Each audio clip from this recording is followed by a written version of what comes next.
I signed a marriage contract in a brushed steel elevator lobby about 20 minutes before lunch. No preacher, no kiss.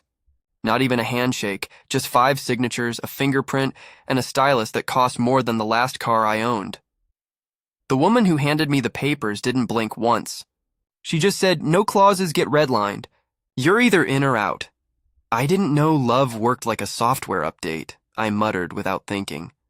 A voice from behind me replied sharply, "It doesn't work at all. That's why it's off the table." I turned around for the first time, and there she was. Celeste Ray, the smileless heiress, the woman who built Empire Ray into one of the top 5 luxury development firms in the country. The subject of every headline that used words like brilliant, brutal, unapproachable, and flawless.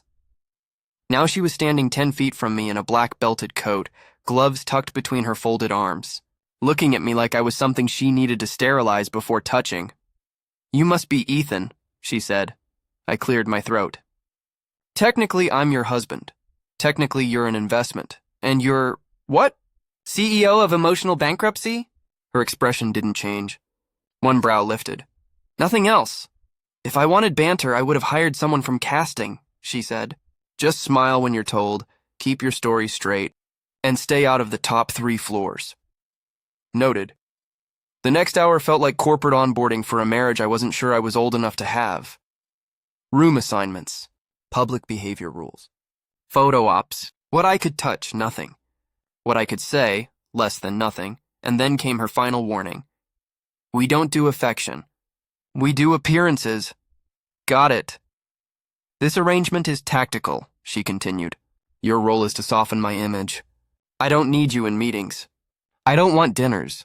You'll show up looking like you were built for the Roman gods and say nothing too original. Should I be insulted or flattered? That depends how long you last before making it personal," I smirked. "You think I'll fall for you?" "I think you want a job. Touché." Here's what I knew going in. Celeste had wrecked 3 engagement rumors in 5 years. Her board wanted stability optics. A scandal 2 months ago involving a hotel franchise merger had scared off a few conservative partners. And now she needed optics, someone polished, empty enough to disappear at will, marketable enough to quiet speculation. Enter me, Ethan Voss, out of work. Low on reputation, ex-model, speech coach, former business school darling who got too mouthy with the wrong CEO and ended up blackballed with nothing but charisma and a willingness to pretend. She found me through someone who owed me a favor, and now we were married. On paper. For 1 year. 1 headline. 1 lifestyle illusion. 1 very lucrative contract and 0 emotion. That was her condition. That night, I moved into a penthouse floor with more glass than furniture, and a smell so sterile I questioned whether humans had ever lived there. Celeste didn't stick around. She gave me a welcome packet, like I was checking into a client retreat. Then she walked, off, heels clicking faintly, leaving me in the echo of a life she... Or like an accessory. Did I feel stupid? A little used? Not really. Because no one forced me into this, and part of me, maybe the messy, resistant, screw it part, wondered what it would be like to play house with someone so elegantly untouchable. A month.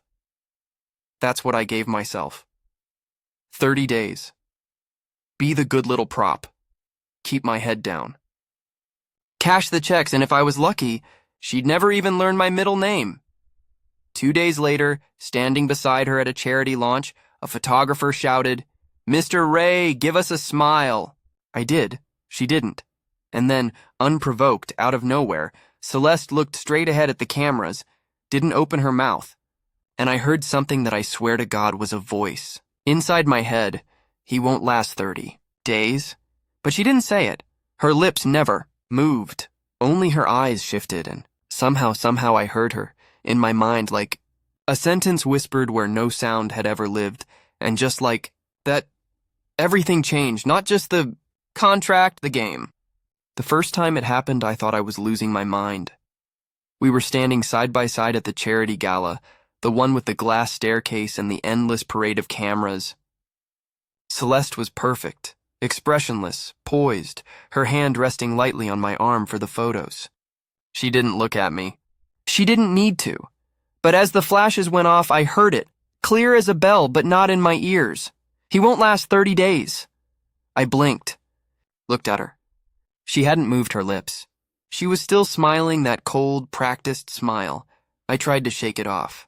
Maybe I was tired. Maybe I was projecting. But then it happened again, smile bigger. Don't let them see you're bored, I forced a grin.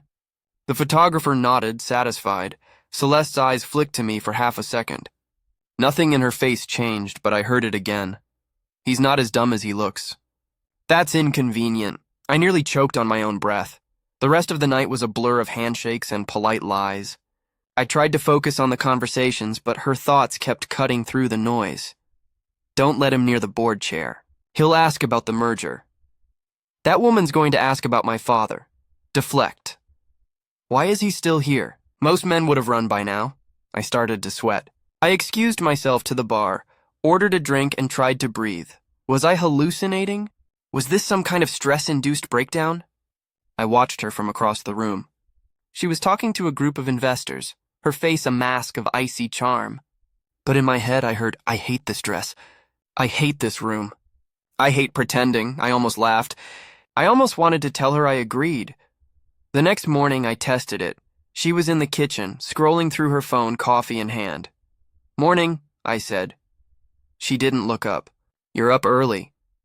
He's still here. Impressive. I poured myself coffee. You want breakfast? No. He cooks? That's new, I grinned. I make a mean omelet. She glanced at me suspicious. You're in a good mood. He's hiding something. Or maybe he's just stupidly optimistic. I almost laughed. Just happy to be here. She rolled her eyes and left the room. I spent the day listening. Not just to her words, but to her thoughts. At a board meeting, she sat at the head of the table, all business. Ethan, you'll be joining me for the investor lunch. Don't embarrass me. Don't speak unless spoken to, I nodded. Of course. Later in the car, she stared out the window. He's too quiet. That's dangerous. Or maybe he's just bored. I cleared my throat. You know, I can be entertaining if you want. She looked at me startled. What? Never mind, he's weird, but not in a bad way. By day 4, I was getting used to it. I started to anticipate her needs before she voiced them. I handed her a file before she asked.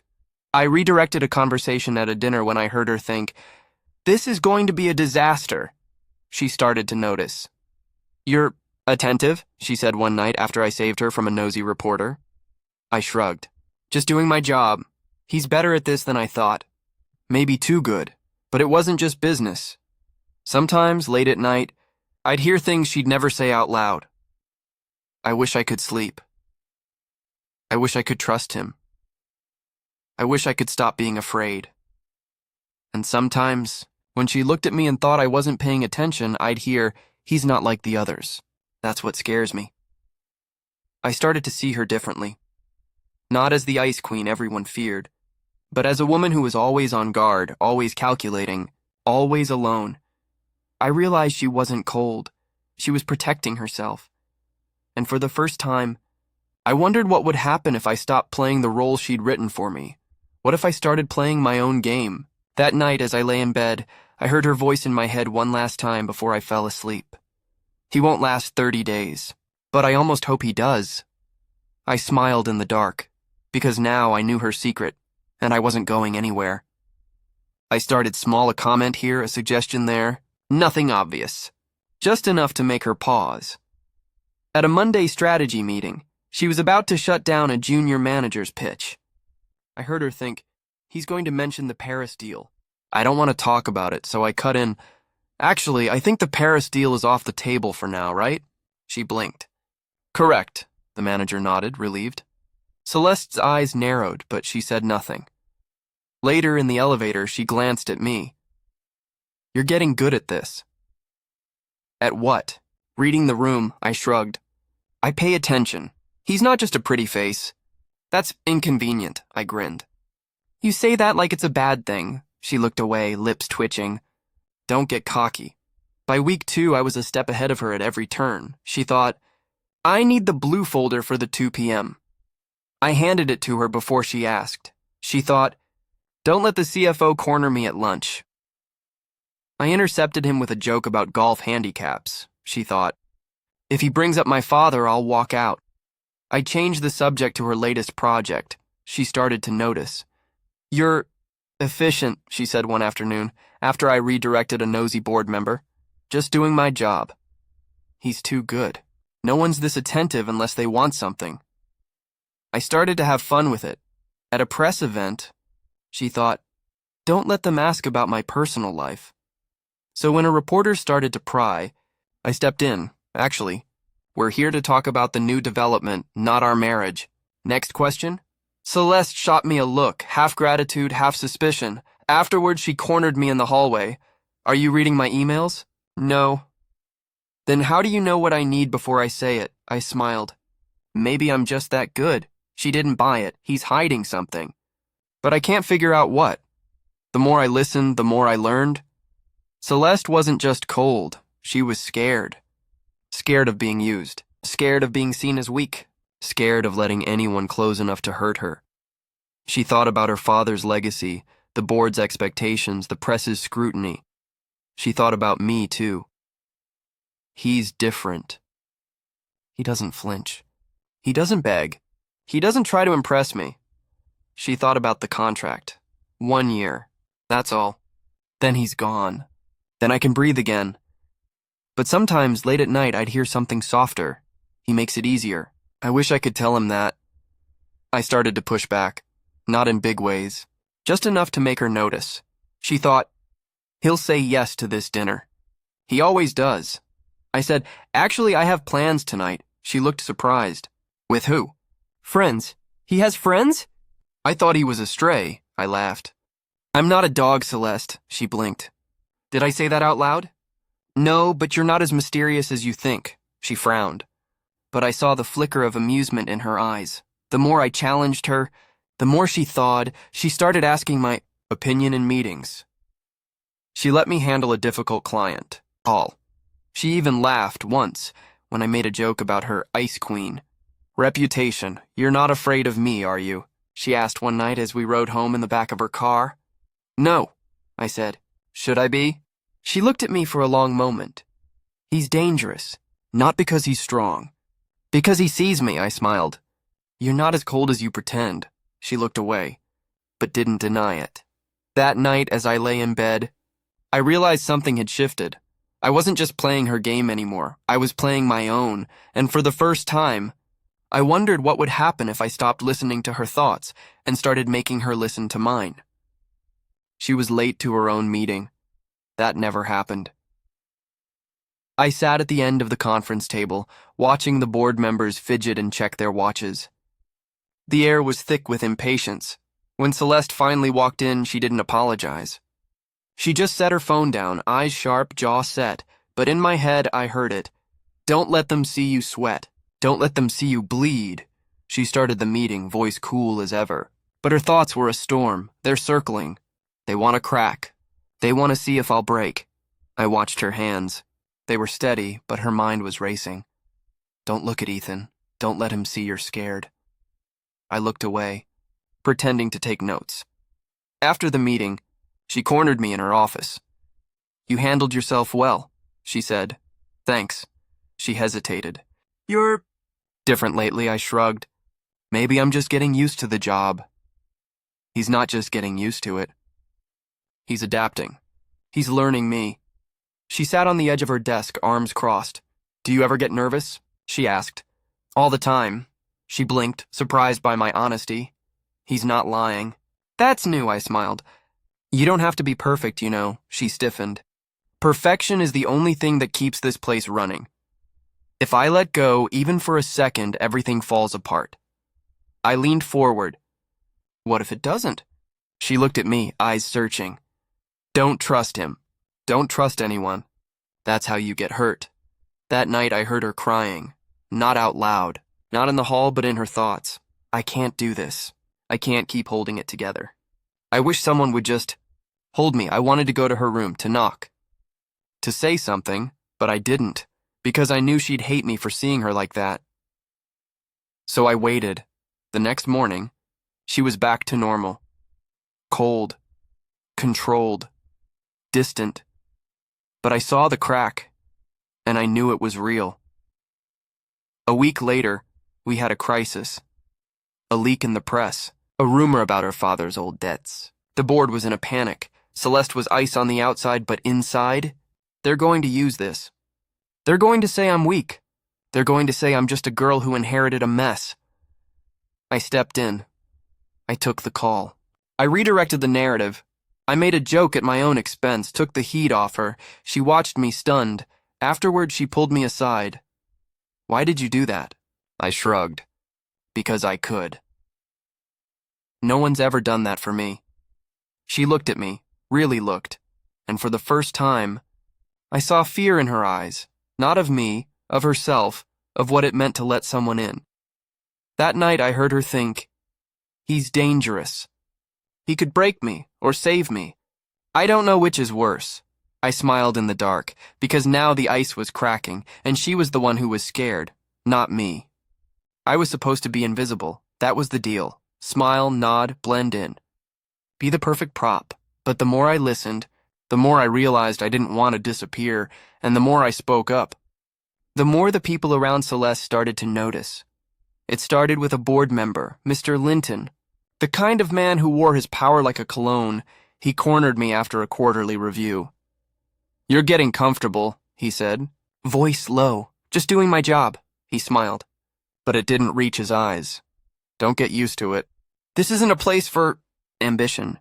He thinks I'm a threat. He's right, I met his gaze. I'm not here to play games, he leaned in. You're here to make her look good. Don't forget it. I didn't answer, but I didn't back down either. Celeste noticed the tension.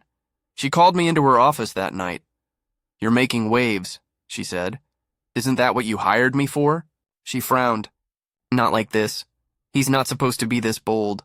He's supposed to be manageable. I sat down, folding my hands. Why are you afraid of me, Celeste?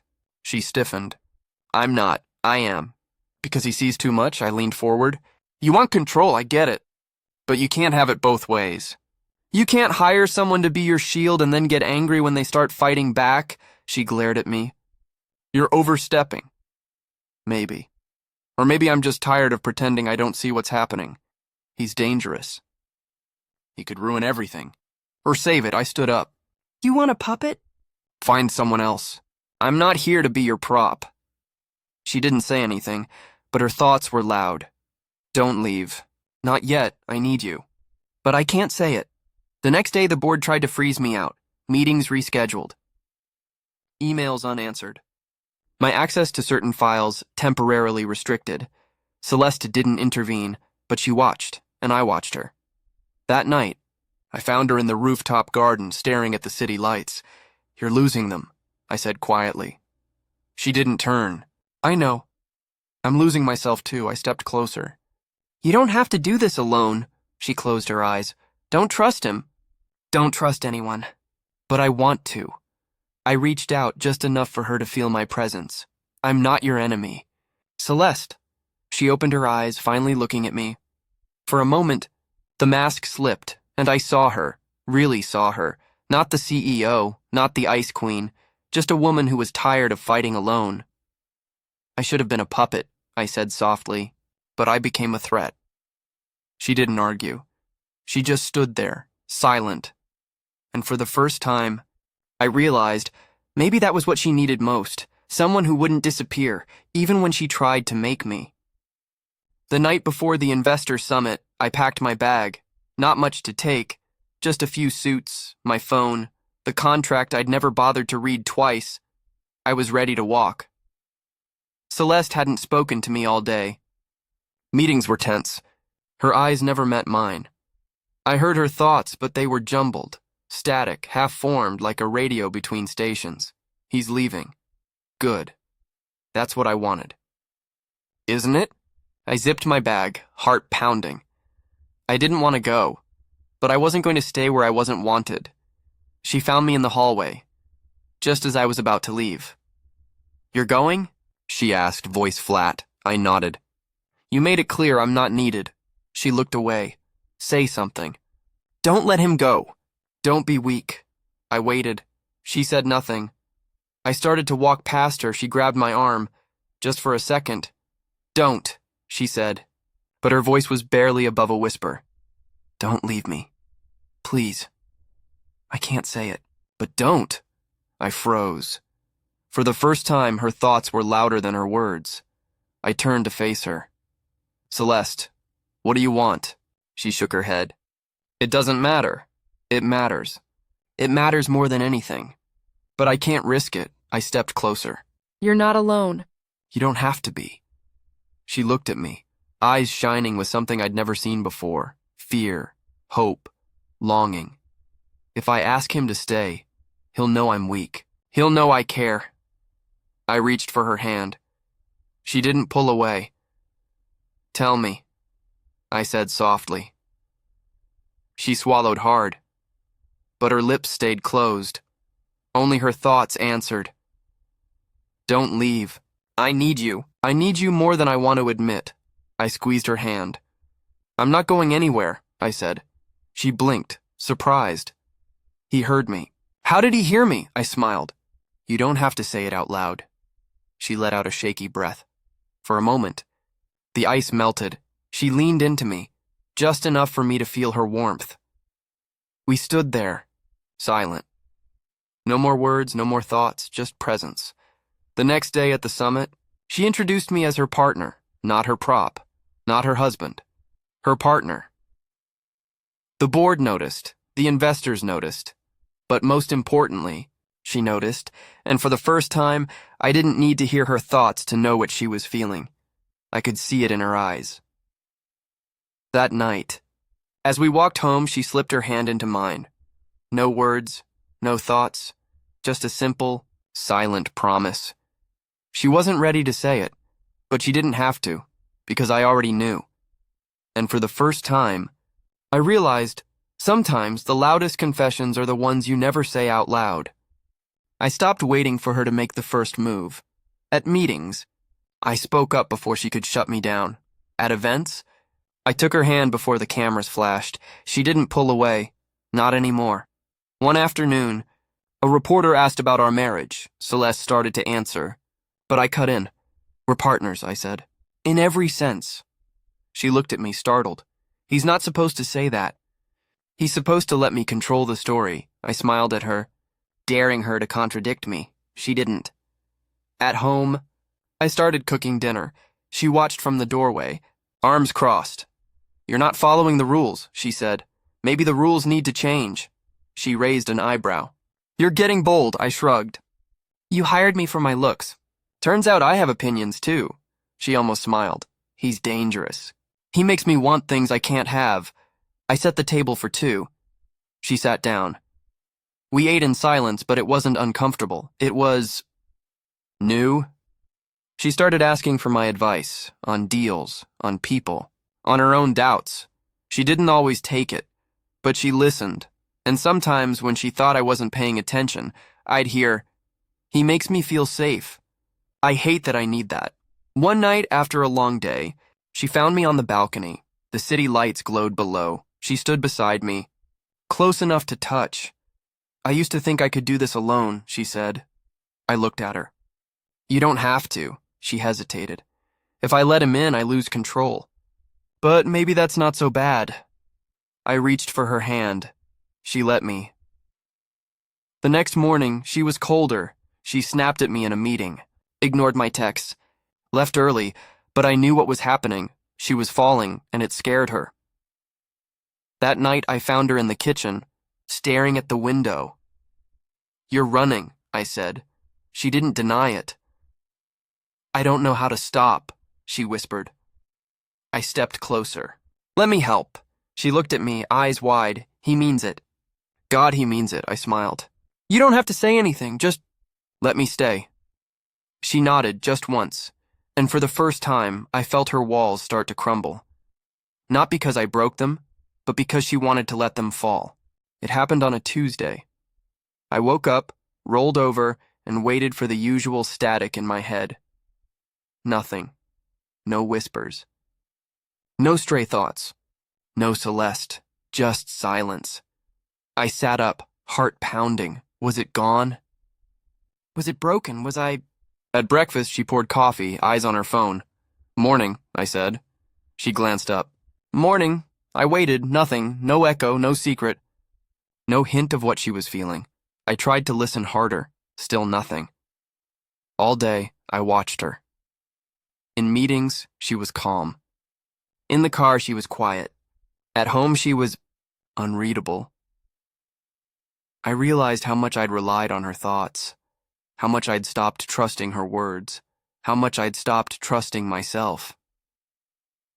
That night, I found her on the balcony. She leaned against the railing, city lights flickering below. I stood beside her, silent. She didn't look at me. "Are you okay?"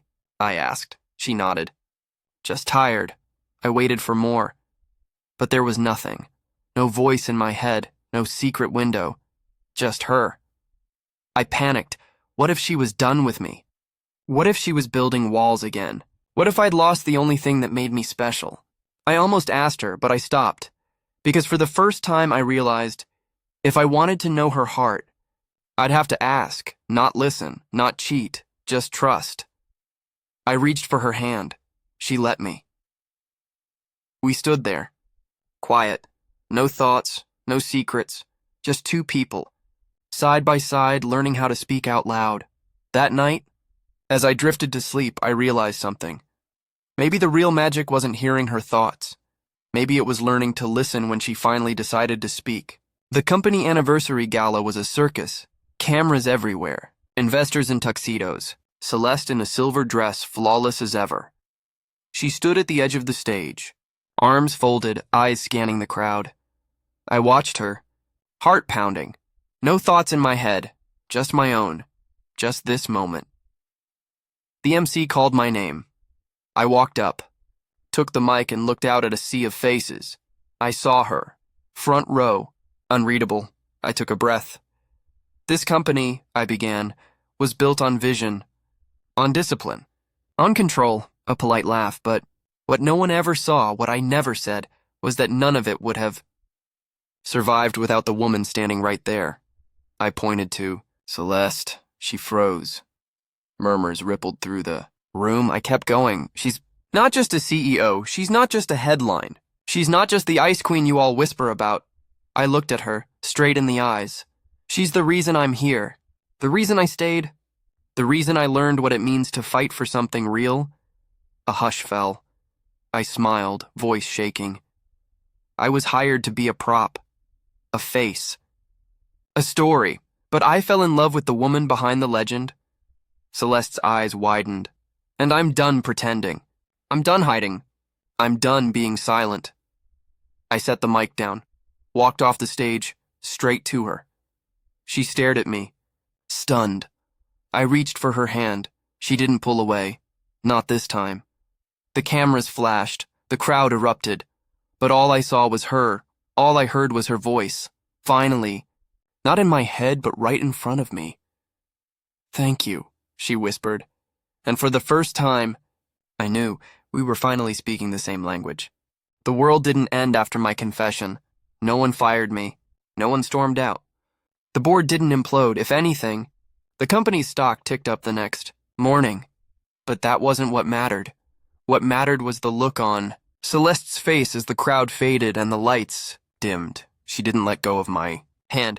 Not even when the last camera shut off. We rode home in silence, not the old, brittle silence of strangers, but the kind that feels like a held breath, waiting for something real.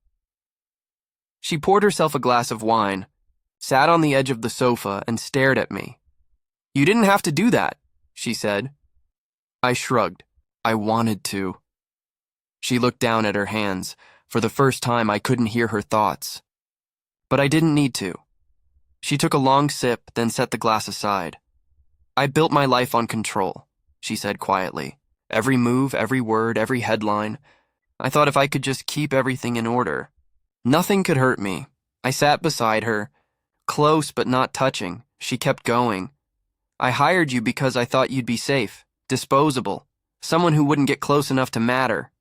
She laughed, but it was soft, almost sad. I was wrong. I reached for her hand. She let me. I was terrified, she admitted. "Not of you." Of what it would mean to let someone in. To let someone see the mess behind the mask. I squeezed her fingers. You don't have to be perfect.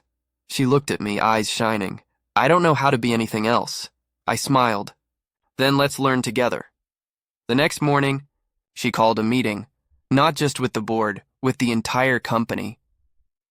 She stood at the front of the room. No notes, no script, just her. I've spent my career building walls, she said.